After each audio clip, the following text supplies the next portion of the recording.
Vous êtes encore indépendantiste. Bien sûr. Est-ce que vous l'êtes encore aujourd'hui pour les mêmes raisons que vous l'êtes devenu? Ben, c'est toujours la même raison. C'est la liberté.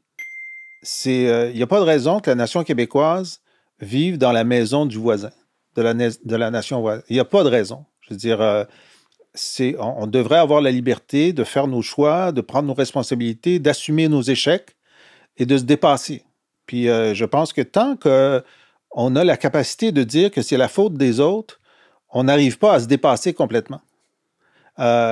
Puis moi, je pense que le potentiel du Québec est énorme et c'est déjà incroyable tout ce qu'on a fait à l'intérieur d'un carcan qui nous a constamment coupé les ailes. Imaginez s'il n'y avait pas eu quelqu'un toujours en train de nous couper les ailes, à quelle hauteur on serait rendu. Alors pour moi, c'est juste une question de liberté. Puis c'était une question de liberté dans les années 30, dans les années 60, en 95, la prochaine fois, c'est toujours, voulez-vous la liberté ou non? Si vous ne voulez pas la liberté, soyez pas indépendantiste. Restez dans le sous-sol de vos parents. Sortez pas dehors. Prenez pas de risques. C'est un risque. La liberté, c'est toujours un risque. T'sais. Et puis c'est sûr que dans l'évolution du peuple québécois, l'aversion au risque nous a été enseignée par la conquête, par la rébellion. On ne se souvient pas consciemment de l'ampleur des massacres qui ont eu lieu au Québec après la conquête et après la rébellion. Mais ça nous a dit de prendre notre trou et qu'on avait pris des risques, surtout avec les rébellions, puis ça ne nous a pas servi. Et ensuite, on a eu un clergé qui nous a enseigné la soumission. Puis c'était un mouton qui nous représentait le 24 juin pendant un siècle. Tu sais, je veux dire, ça laisse des marques.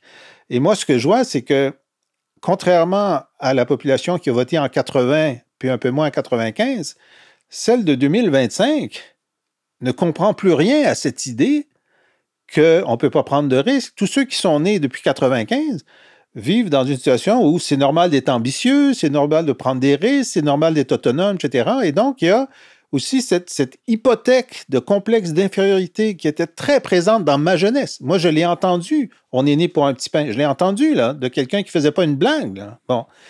Puis personne n'entend ça maintenant. Hein. Il faut briller parmi les meilleurs. Même Jean Charest nous le dit. Il faut briller parmi les meilleurs. Et donc, je pense qu'il y a un genre de sabot de Denver qui était sur une de nos roues, qui est pas mal dévissé maintenant. Et le défi, c'est de convaincre des gens, sans avoir l'air de s'apitoyer sur son sort, que l'idée que nous sommes devenus ambitieux, que nous ne sommes plus nés pour un petit pain, et que d'ailleurs, on ne nous le dit plus, eh bien, ça demeure quand même une petite illusion, parce qu'il y a encore une hésitation profonde dans le peuple québécois. Le peuple québécois est hésitant. Le peuple québécois ne saute pas dans le vide. Aussi parce qu'il est confortable. Ouais. On est un des peuples les plus heureux du monde. C'est plus compliqué de faire bouger quelqu'un qui est content de son sort